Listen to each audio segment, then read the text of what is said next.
네, 오늘 하이델베르크 요리문답 21번째 시간입니다. 우리가 하이델베르크 요리문답 통해서 지금 사도신경의 내용을 하나하나 살펴보고 있죠. 오늘은 그리스도께서 본디오 빌라도에게 고난을 당하사 그리스도의 고난에 대해서 함께 살펴보도록 하겠습니다. 우리 37문답입니다. 제가 질문 읽고 답을 같이 읽겠습니다. 그리스도께서 고난을 받으셨다는 말은 무엇을 의미합니까? 그것은 그리스도께서 그분의 전생애 동안, 특히 생애 마지막에 전 인류의 죄에 대한 하나님의 진노를 그분의 몸과 영혼으로 감당하셨음을 의미합니다. 그리스도께서 그렇게 하신 것은 우리의 유일한 대속제사로서 그분의 고난을 통해 우리의 몸과 영혼을 영원한 정죄에서 구하시고 우리를 위해 하나님의 은혜, 의로움, 영원한 생명을 획득하시기 위함이었습니다. 그래서 말씀드린 것처럼 이 37문답은 사도신경의 내용 중에 그리스도의 고난에 대해서 우리에게 설명해 줍니다. 일단 37문답의 내용, 답을 보면 그리스도께서 고난을 겪으셨을 때에 그분의 삶의 어떤 시기에만 고난을 겪으신 것이 아니라 그분의 전생애 동안 고난을 겪으셨다. 그리고 특별히 그분의 생의 마지막 때에 고난을 겪으셨다. 이렇게 말을 합니다. 그래서 저나 여러분들이나 보통 그리스도의 고난을 떠올리면 십자가 고난을 떠올리게 되죠. 그분의 마지막 그 십자가 죽음 전후로 일어났던 일들, 그 과정에서 주께서 겪으신 고난을 우리가 쉽게 떠올릴 수가 있습니다. 그런데 우리는 사실 그리스도께서 그분의 생애 마지막에는 고난을 당하셨지만 그분의 전생애 동안 고난을 당하셨다라고는 쉽게 생각하지를 못하는 거죠. 그러나 우리의 신앙의 선배들은 성경의 내용을 요약하면서 그리스도께서 생애 어느 시점에만 혹은 생애 어떤 기간에만 고난을 당하신 것이 아니라 그분의 전생애 동안 고난을 당하셨다. 이렇게 정리하여 우리에게 알려줍니다. 그리고 주께서 전 생애 동안 겪으신 그 고난은 이제 죄에 대한 하나님의 진노와 심판, 우리가 마땅히 받아야 될 그 하나님의 진노와 심판을 전 생애 동안 겪으신 것이었다. 우리가 이제 이렇게 내용을 확인하게 되죠. 그래서 일단 이 세상에는 고난이 많지 않습니까? 그래서 이 세상의 고난과 그 고난의 종국인 죽음은 사실 그 아담의 타락 이후로 인간의 죄에 대한 그 하나님의 심판으로부터 이 세상에 들어왔습니다. 그래서 로마서 5장 12절 말씀 보시면 그러므로 한 사람, 즉 아담이죠. 아담으로 말미암아 죄가 세상에 들어오고 죄로 말미암아 사망이 들어왔나니 이와 같이 모든 사람이 죄를 지었으므로 사망이 모든 사람에게 이르렀느니라. 그리고 성경은 또 말하는 바가 이렇게 아담의 죄로 인해서 들어온 이 사망은 우리의 죄에 대한 하나님의 공의로운 심판이라는 거죠. 그래서 로마서 6장 23절 보면 이제 유명한 말씀이죠. 죄의 삭은 사망이다. 그래서 우리가 죄라는 것을 지었을 때 그것에 응당한 보응으로 사망이라는 심판을 받게 된다. 이런 의미겠죠. 그리고 이 세상에서 우리가 겪는 모든 고통, 그게 육체의 고통이든 정신적인 고통이든 영적인 고통이든지 간에 이 모든 고통은 사실 종착점이 있죠. 죽음이라는 종착점이 있습니다. 그래서 그 모든 고난은 사실 죽음이라는 종착점으로 가는 과정일 뿐이죠. 그래서 저나 여러분들이나 이 땅에서 겪는 그 소위 고난들, 육체의 질병, 그런 연약함들, 장애, 혹은 우리가 지금도 겪고 있는 노화, 이 모든 것들이 결국 우리를 죽음에 이르게 합니다. 그리고 육체의 고통뿐만 아니라 우리의 관계의 깨어짐들, 가정에서나 일터에서나 우리의 사랑하는 사람들과의 이런 관계의 깨어짐, 불화, 혹은 이혼이나 혹은 사랑하는 사람들을 먼저 떠내보내는 것. 그리고 우리가 겪는 여러 정신적인 스트레스, 그리고 고통, 장애, 이런 모든 것들이 결국은 우리를 죽음으로까지 끌고 간다는 거죠. 이 결과가 죽음이라는 것입니다. 그래서 모든 사람은 누군가가 이렇게 말하지 않았습니까? 그 인생은 고해다. 인생이라는 것은 한 사람이 태어나서 고통의 바다를 평생 동안 헤엄치다가 결국에는 빠져 죽는 게 인생이다. 이렇게 말한 것처럼 어찌됐든 우리 모두는 이런 고통을 통해 죽음에 이르게 됩니다. 그리고 말씀드렸듯이 이 죽음은 죄에 대한 하나님의 보편적인 형벌인 거죠. 그런데 이렇게 고통을 당하고 죽는 것은 사실 사람만이 아니죠. 이 세상에 살아있는 모든 것이 고통을 겪고 죽게 됩니다.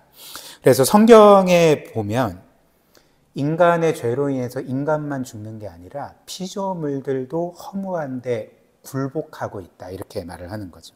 로마서 8장 20절부터 22절 보시면 피조물이 허무한데 굴복하는 것은 자기 뜻이 아니요 오직 굴복하게 하시는 이 하나님이죠. 하나님으로 말미암으니라. 그 바라는 것은 피조물도 썩어짐의 종노릇한 데서 해방되어. 썩어짐이 무엇입니까? 죽음인 거죠. 결국에는 죽게 되니까. 그래서 이 죽음에서 종노릇한 데서 해방되어 하나님의 자녀들의 영광의 자리에 이르는 것이니라. 피조물이 다 이제까지 함께 탄식하며 함께 고통을 겪고 있는 것을 우리가 아느니라. 이 말씀처럼 이 세상 모든 것들이 고통을 겪고 있고 죽음으로 가고 있습니다.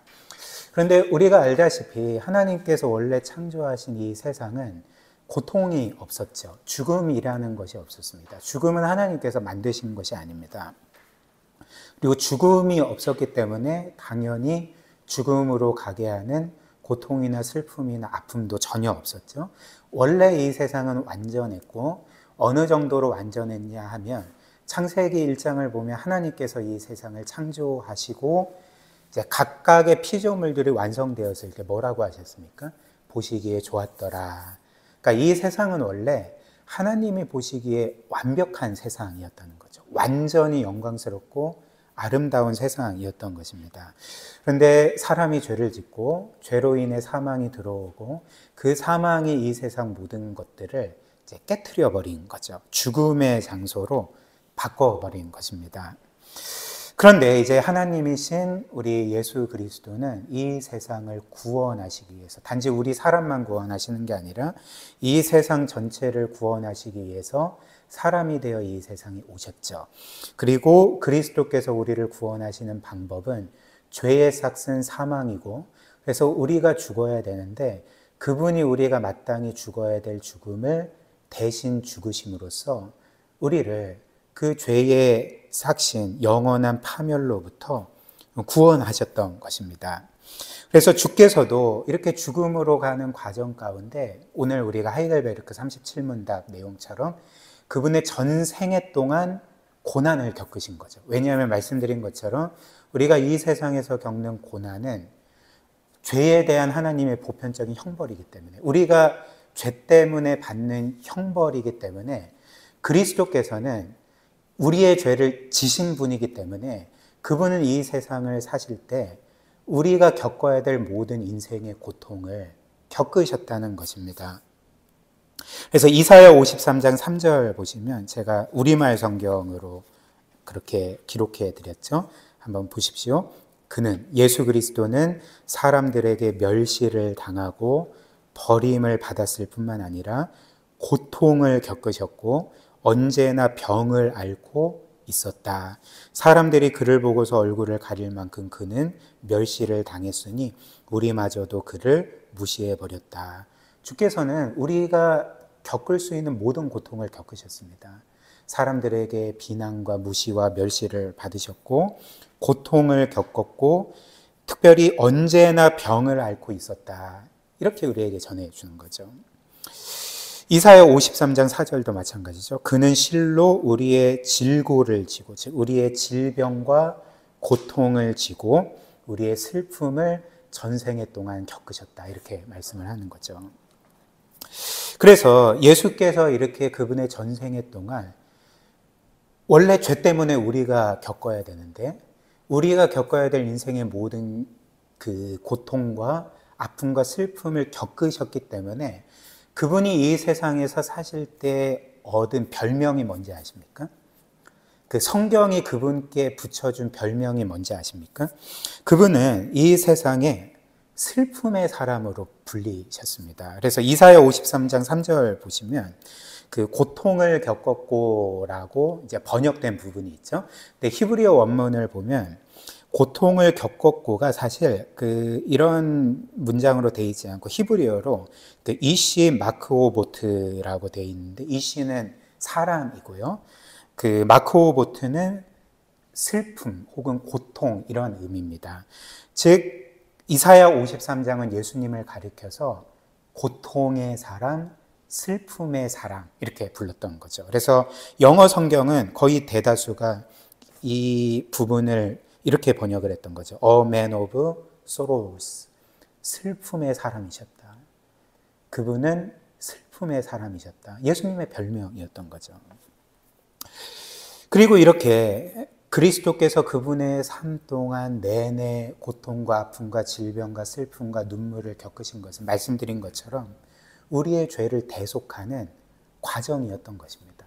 우리의 죄를 대속하는 과정이셨던 거죠. 그분의 죽음만이 우리의 죄를 대속하신 것이 아니라 그 이전에 그분이 우리 대신 모든 고통과 슬픔을 직접 겪으심으로써 우리의 죄를 그분의 평생 동안 인생 내내 대속하셨던 것입니다. 그리고 마지막에는 십자가에 못 박혀 죽임당하심으로 우리의 죄를 영원히 이제 대속하셨던 거죠. 그리고 그리스도께서 이렇게 우리를 위해 전생애 동안 고통을 겪으시고 마지막에 십자가에 못 박혀 죽임당하신 것은 이제 우리를 위한 대속, 영원한 대속을 이루시기 위함이었지만 이것은 또 한편으로는 하나님, 그 성부 하나님께 순종하신 것이었습니다. 그 뜻에 순종하신 것이었다 나오죠. 빌립보서 2장 6절부터 8절. 그는 예수 그리스도는 근본 하나님의 본체시나 하나님과 동등됨을 취할 것으로 여기지 아니하시고 오히려 자기를 비워 종의 형체를 가지사 사람들과 같이 되셨고 사람의 모양으로 나타나사 자기를 낮추시고 죽기까지 복종하셨으니 누구에게 복종하셨다는 것입니까? 성부 하나님께 복종하셨다. 죽기까지 복종하셨는데 곧 십자가에 죽으심이라. 그분의 죽음은, 고난과 죽음은 우리를 대속하는 과정이었지만 또 한편으로는 성부께 순종하신 것이었다는 거죠. 히브리서 10장 7절과 10절도 마찬가지입니다. 이에 내가 말하기를, 여기서 나는 예수 그리스도를 가리킵니다. 내가 말하기를 하나님이여 보시옵소서. 두루마리 책에 나를 가리켜 기록된 것과 같이 하나님의 뜻을 행하러 왔나이다 하셨느니라. 즉 순종하러 오셨다는 거죠. 그래서 10절 이 뜻을 성부 하나님의 뜻을 따라서 예수 그리스도의 몸을 단번에 들이심으로 말미암아 우리가 거룩함을 얻었노라 이렇게 말합니다. 그럼 여기에서 이제 퀴즈 하나 내겠습니다. 그리스도께서 우리를 위해서 고통을 겪으시고 죽으신 것이 우리를 위한 대속이지 않았습니까? 근데 왜 성경은 동시에 그것을 순종의 행위라고 말합니까? 성부에 대한 순종 행위라고 말합니까?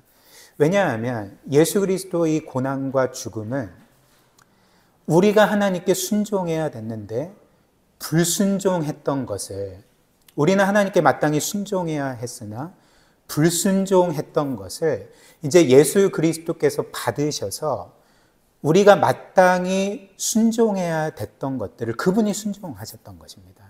그것도 죽기까지 순종하셨던 거죠. 그래서 그리스도는 이렇게 하나님의 말씀에 죽기까지 순종하셨고 그분의 순종으로서 우리가 하나님의 말씀에 완벽하게 순종했더라면 얻게 되었을 그 하나님께 영원히 받아들여지고 영생을 얻고 영원한 영광을 얻는 그런 구원을 얻게 된 거죠. 그래서 우리는 순종한 적이 없지만 그리스도께서 우리 대신 순종하셨기 때문에 그리스도께서 받으셔야 될 그 하나님의 상과 그 영광과 모든 것을 우리가 그리스도 안에서 값없이 받게 되었다는 것이 성경이 우리에게 알려주는 구원이죠. 그래서 그 5페이지 맨 위에 보시면 그래서 37문답 이 마지막 문장이 이렇게 말하지 않습니까? 그리스도께서 고난당하시고 죽으심으로써 이루신 게 뭐냐면 우리를 위해 하나님의 은혜, 의로움, 영원한 생명을 획득하셨습니다. 우리는 그리스도의 순종으로 불순종한 우리가 그리스도께서 받으실 모든 것들을 받게 되었습니다. 그리고 이어서 이제 그 38문답입니다. 사도신경에 그리스도께서 고난을 겪으셨을 때 특별히 본디오 빌라도에게 고난을 당하사 이렇게 우리에게 알려주지 않습니까? 이제 그 내용입니다. 제가 질문 읽고 답을 같이 읽겠습니다. 그리스도는 왜 재판관 본디오 빌라도 아래에서 고난을 받으셨습니까? 답. 그리스도께서 순결한 분이시지만 이 땅의 재판관에 의해 정죄를 받으심으로 원래 우리에게 떨어져야 했던 하나님의 가혹한 심판에서 우리를 구원하시기 위함이었습니다. 그래서 사도신경은 원래 그 라틴어로 기록되어 있습니다. 그러니까 원래 추측하기는 이제 헬라어로 기록이 돼 있다가 그것을 이제 공식화할 때 라틴어로 기록을 한 것 같아요. 그래서 라틴어 원문을 보면 우리 그 한글 번역된 사도신경에는 본디오 빌라도에게 고난을 받으사 이렇게 되어 있지 않습니까?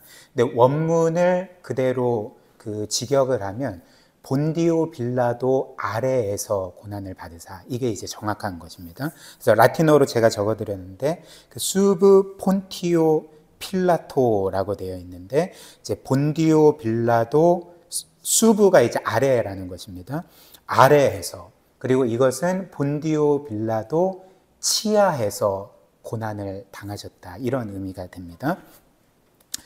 그래서 그리고 이제 그리스도는 그래서 우리를 위해서 죽으셨을 때에 갑자기 어떤 암살자에게 살해당한 것이 아니죠. 혹은 어떤 막무가내로 몰려오는 사람들에게 잡혀서 처참하게 죽으신 것이 아니라 이제 그분이 죽으신 과정은 재판을 받고 죽으셨습니다.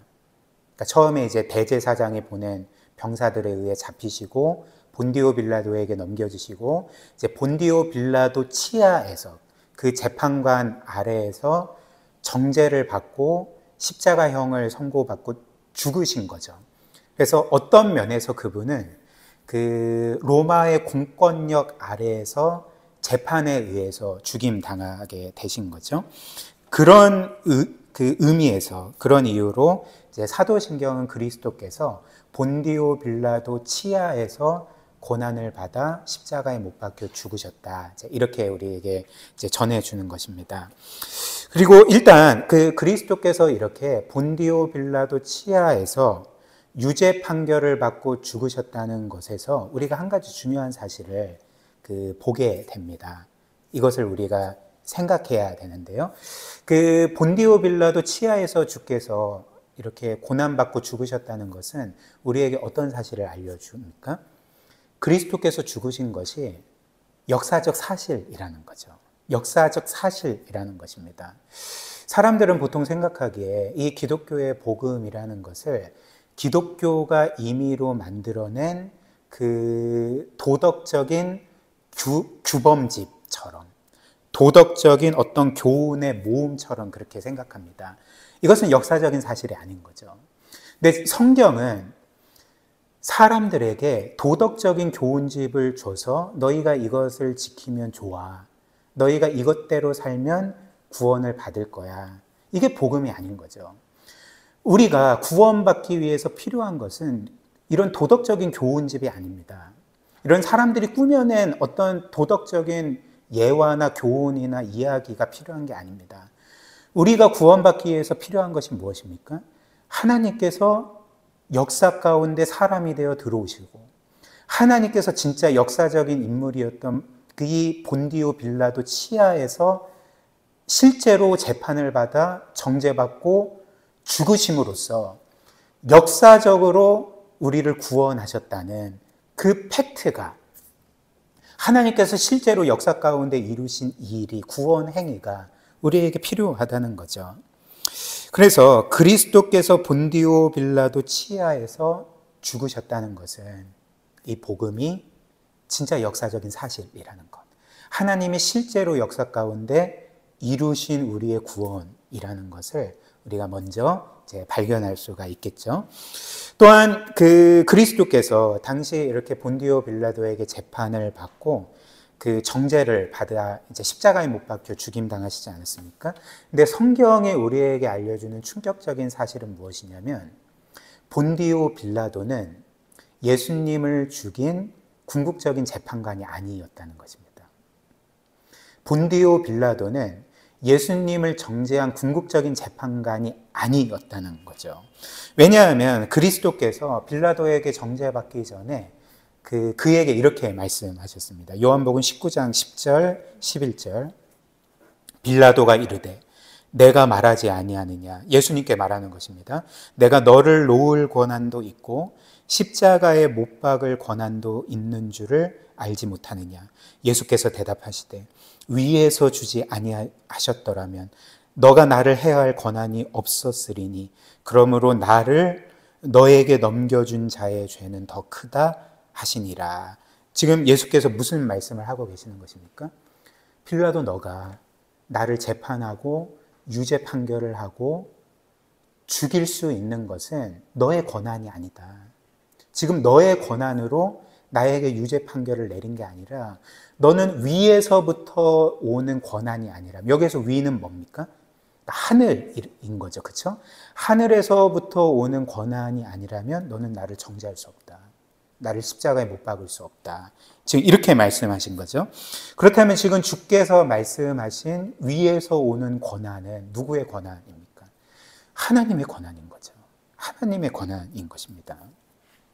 즉 본디오 빌라도가 그리스도께 유죄 판결을 내리셨을 때에 그는 그의 권한으로 그리스도를 정죄한 것이 아니라 하나님께서 주권적으로 그를 사용하셔서 예수 그리스도를 빌라도의 법정에서 유죄 판결을 내리시고 정죄하시고 십자가형을 선고하신 것이었다는 거죠. 그래서 빌라도는 이런 면에서는 하나님의 도구였을 뿐입니다.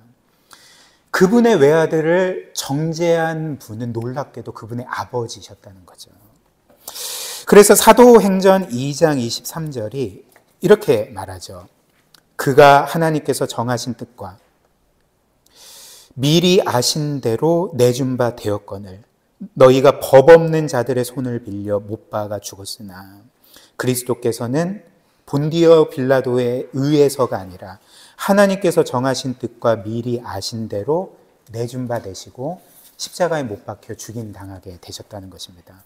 사도행전 4장도 마찬가지입니다. 27, 28절.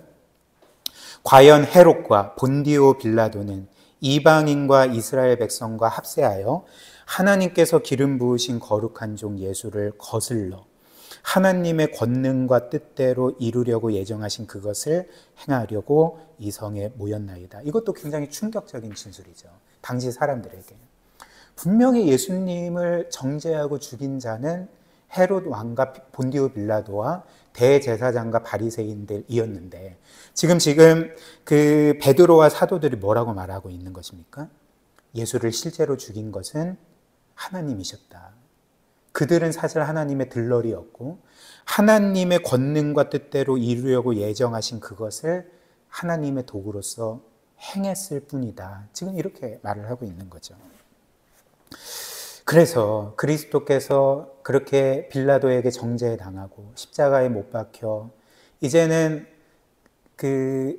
그분의 이제 생명이 다하기 직전에 부르짖으신 그 말이 무엇이었습니까? 엘리 엘리 라마 사막단이었죠. 나의 하나님 나의 하나님 어찌하여 나를 버리셨나이까? 이것은 뭘 보여줄까요? 빌라도가 예수님을 버린 게 아니었죠.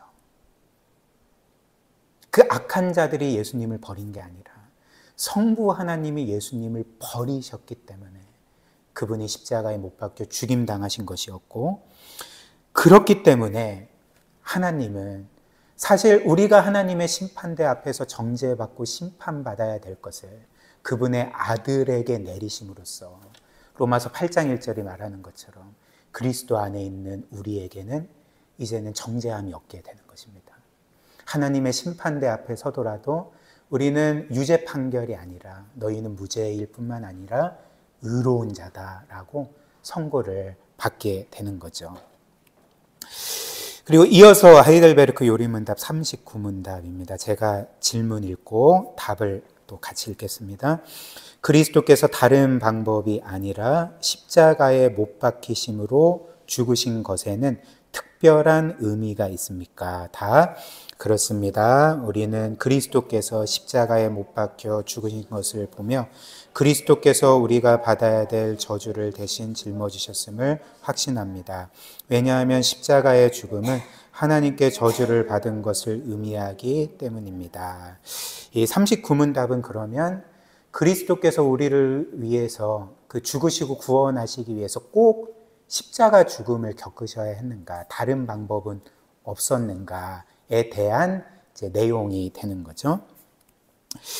일단 그 성경에 따르면 그리스도께서 다른 방법이 아니라 십자가의 죽음으로 우리를 대속하신 그 이유는, 이제 가장 그 분명한 이유는 이 십자가라는 것, 그러니까 나무에 매달려 죽임당한다는 것이 성경에 따르면 하나님의 저주를 받은 것이기 때문에 그렇습니다. 그러니까 죄인이 율법의 저주를 받아 심판을 받고 죽은 것을 상징한다는 거죠. 그래서 예를 들면 신명기 21장 보면 이제 이런 말씀이 있습니다. 22절, 23절 보시면 사람이 만일 죽을 죄를 범함으로 뭐 사람을 죽였든지 뭐 여러 이제 사형에 해당되는 죄를 지었을 때 너가 그를 죽여서 나무 위에 달거든 그 시체를 나무 위에 밤새도록 두지 말고 그 날에 장사하여서 너의 하나님 여호와께서 너에게 기업으로 주시는 땅을 더럽히지 말라. 그래서 주목해서 보십시오. 나무에 달린 자는 하나님께 저주를 받았습니다. 이 저주가 뭔가 여러분들이 생각하는 그런 저주가 아니라 하나님의 공의로운 심판을 받았다는 의미입니다. 율법의 저주를 가리키는 거죠. 그래서 갈라디아서 3장 13절을 보면 이런 구약의 내용을 이제 인용해서 이제 이렇게 말을 하는 거죠. 그리스도께서 우리를 위하여 저주를 받은 바 되사 율법의 저주에서 우리를 속량하셨으니 기록된 바 나무에 달린 자마다 저주 아래 있는 자라 하였습니다. 이렇게 말을 합니다. 그래서 정리하자면 그리스도께서 다른 사형 방법이 아니라 이 나무에 달리는 것, 즉 십자가에 못 박혀 죽는 것을 통해서 우리를 대속하신 이유는 그것이 바로 하나님께 저주를 받은 것을 상징했기 때문에 그런 거죠. 원래 우리가 죄를 짓고 이 율법의 저주를 받아 나무에 달려야 했는데 그리스도께서 우리 대신 나무에 달리심으로 하나님께 저주를 받고 이제 죽은 것이 바로 십자가가 상징하는 바라는 것입니다. 그래서 우리가 알다시피 이 십자가는 지금은 의미가 굉장히 다르죠. 그 신자가 아닌 사람들도 간간히 십자가 목걸이를 하는 사람들도 있고, 그리고 우리 같은 경우에도 이 십자가가 이제는 저주의 상징이 아닌 거죠. 오히려 우리를 향한 하나님의 놀라운 사랑과 구원을 상징하는 것 아니겠습니까? 근데 예수님 당시에 이 십자가는 이제 결코 그런 의미가 아니었습니다. 여러분들이 아시다시피 이 십자가는 역사상 가장 잔인하고 비인간적인 없어져야 될 사형, 집행, 도구였습니다. 그래서 그 세네카 같은 사람은 어떻게 우리 로마인들 안에서 이런 십자가 형벌이 있을 수가 있냐. 이런 비인간적이고 잔인하고 말도 안 되는 형벌은 다 폐기되어야 된다. 그러니까 이렇게 말할 정도로 십자가는 저주의 상징이었습니다. 그래서 지금처럼 사람들이 십자가 목걸이를 하고 다니고 이제 이런 것들을 로마 시대 사람들이 보면 경악할 일인 거죠. 그러니까 어떤 작가가 이야기하기를 십자가 목걸이를 하고 다니는 것은 지금으로 따지면 그 전기 의자를 목걸이로 만들어서 하고 다니는 것과 같다는 거죠. 그러니까 이런 의미였다는 것입니다. 근데 우리에게는 십자가가 그런 의미가 아닌 거죠. 우리에게는 그 하나님이신 분이 우리 대신 저주를 받으심으로써 우리를 영원토록 구원하신 그분의 놀라운 사랑과 은혜의 상징이 되는 것입니다. 그리고 사실 우리가 지금 이미 영원토록 소유하고 누리는 모든 것들, 우리가 받은 영원한 죄 용서, 그리고 영원한 의로움, 하나님의 자녀되는 권세, 그리고 영원한 상속, 그 나라 영광, 이 모든 것들이 결국은 어디에서 옵니까? 그리스도의 십자가에서 오는 거죠. 그러니까 그분이 우리 대신 저주를 받으심으로 역설적이게도 우리는 우리가 받을 수 있는 모든 축복을 받게 된 거죠. 그렇기 때문에 우리에게는 십자가가 더 이상, 그리스도에게는 그것이 저주였지만 우리에게는 놀라운 축복이 되는 것입니다. 그래서 사도 바울이 이렇게 찬양합니다. 갈라디아서 6장 14절 말씀. 그러나 내게는 우리 주 예수 그리스도의 십자가 외에 결코 자랑할 것이 없으니. 이것도 사실 당시 로마 사람들에게는 정신 나간 소리입니다. 어떻게 십자가를 자랑하냐.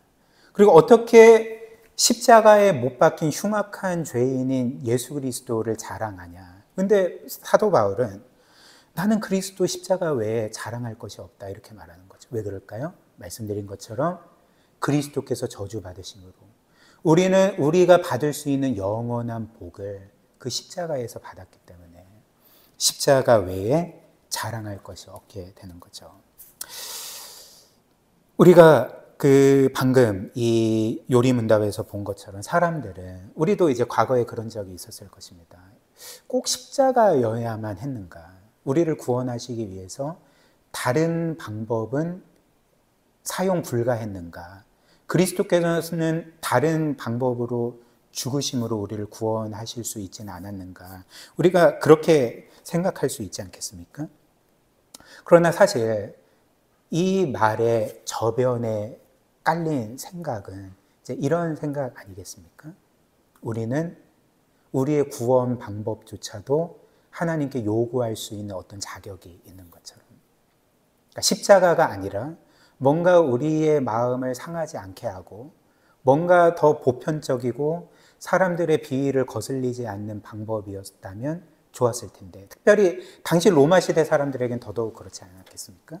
우리에게는 이런 요구를 할 자격이 없습니다. 오히려 우리가 해야 될 일은 무엇입니까? 하나님께 말씀드려야 될 말은 무엇입니까? 하나님께서 이런 우리를 위해 저주 받으신 것, 십자가의 당시에 가장 저주의 대상으로 여기던 그 십자가 죽음을 통해서 우리를 구원하신 것에 대해서 우리는 영원토록 그 하나님을 찬양해야 되고 그분께 모든 영광을 돌려야 되고, 그분이 우리에게 모든 것을 주셨으니 우리도 그분께 모든 것을 드려야 되는 거죠. 우리 오늘 말씀을 몇 가지로 적용해 보겠습니다. 첫 번째로, 우리는 이 예수 그리스도의 십자가를 믿음에도 불구하고 우리의 인생 내내 죄를 짓기 때문에, 그리고 때로는 우리의 이런 죄로 인해서 우리의 마음이 낙심되고 때로는 그 죄가 우리로 하여금 구원의 확신을 잃게 할 때가 있는 것 같습니다.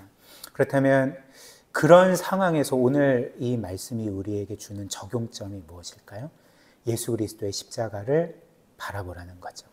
그리스도의 십자가 안에서 그분이 우리가 받아야 될 저주를 이미 다 받으시고 우리가 받아야 될 정죄를 다 받으시고, 그렇기 때문에 그리스도 안에 있는 자에게는 결코 정죄함이 없다는 것, 영원토록 정죄함이 없다는 것을 우리가 보게 된다면, 우리는 우리가 죄를 지은 것은 사실이나 더욱더 그리스도께로 나아가서 내가 지금 고통스럽고 아파하고 낙심되는 그 죄조차도 이미 그리스도의 십자가에서 끝났다는 사실을 바라보면서 우리는 그 자리에서 다시금 일어설 수가 있게 되지 않겠습니까? 두 번째로, 우리는 이렇게 죄로 인해 낙심되고 구원의 확신을 잃을 때도 있지만 때로는 하나님의 사랑을 잘 믿지 못하고 의심할 때도 있습니다. 특별히 여러 경우가 있겠죠. 나의 죄 때문에 하나님께서 이런 나를 사랑해 주실까, 이런 생각을 할 때도 있고, 혹은 인생이 내 뜻대로 안 되고 어떤 심한 고난을 겪게 될 때도 하나님이 정말 나를 사랑하시는 분일까라는 의심을 할 때도 있습니다. 이럴 때도 우리가 해야 될 일이 무엇일까요? 똑같이 예수 그리스도의 십자가를 바라보아야 합니다. 왜냐하면 이 그리스도의 십자가만큼 우리에게 하나님의 사랑을 확증해 주는 것이 없기 때문에 그런 거죠. 그분의 아들을 우리 대신 저주받게 하신, 또 그 아들은 우리 대신 하나님의 그 사랑하신 아버지께 버림받고 그분의 진노와 심판을 받으신 것 자체, 그것 외에 우리에게 하나님의 사랑을 더욱더 확증해 줄 수 있는 것이 무엇이겠습니까? 그래서 하나님의 사랑이 의심될 때, 믿어지지 않을 때 우리는 예수 그리스도의 십자가를 계속적으로 바라봐야 합니다. 그리고 세 번째로, 우리는 인생에서 우리의 낮은 자존감으로 또 힘겨워할 때가 있죠. 그래서 끊임없이 나의 이 자존감, 이 나의 낮은 자존감을 어떻게든지 해결하고 채우기 위해서 우리는 인생 내내 끊임없이 나의 가치를 입증하려고 합니다. 나의 어떤 성취로, 소유로, 혹은 내 자녀의 성공으로, 여러 가지 것들로 우리는 계속 우리의 삶의 가치, 우리의 존재의 가치를 입증하려고 하는 거죠. 그런데 사실 우리를 또 가장 낙심시키는 것은 우리의 그런 시도가 아닙니까? 끝이 없고 우리를 끝없이 피곤하게 하고 낙심되게 하고 우울하게 하는 것이 바로 이런 것 아니겠습니까? 그럴 때에 우리는 똑같이 예수 그리스도의 십자가를 봐야 하는 거죠. 왜냐하면 그리스도의 십자가에서 우리가 하나님께 이 우주 만물 가운데 가장 중요하신 분께 우리가 얼마나 중요한 존재인지, 우리가 얼마나 존귀한 존재인지를 볼 수 있기 때문에 그렇습니다. 하나님은 우리를 그분의 아들을 내어주실 정도로 그분의 아들만큼 영광스럽고 존귀한 존재로 우리를 늘 여겨주십니다. 마지막으로 우리의 삶에 미래에 대한 두려움이 있을 때 똑같이 예수 그리스도의 십자가를 바라보십시오. 하나님께서 그분의 아들을 우리를 위해 내어주신 것, 또 그 아들께서 우리를 위해 자신의 생명을 내어주신 것은 우리를 대속하실 뿐만 아니라 우리를 영원히 복되게 하시기 위함입니다. 영원히 복되게 하시기 위함입니다. 따라서 그분은 여전히 우리가 영원히 잘 되기를 바라십니다. 영원히 영광스럽기를 바라십니다. 그 한 가지 목적을 가지고 우리의 삶을 돌보고 계십니다. 이것을 우리가 기억할 때 우리는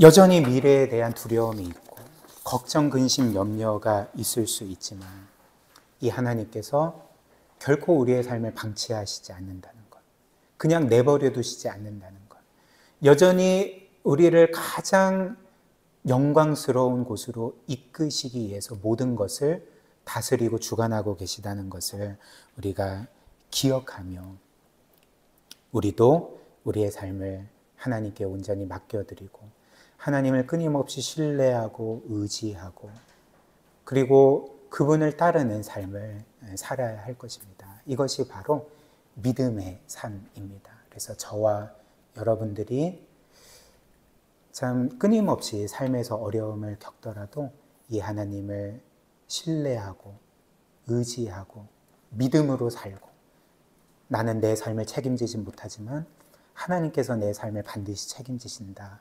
이 믿음을 가지고 하루하루를 살아가는 저와 여러분들이 되시기를 주님의 이름으로 축복합니다.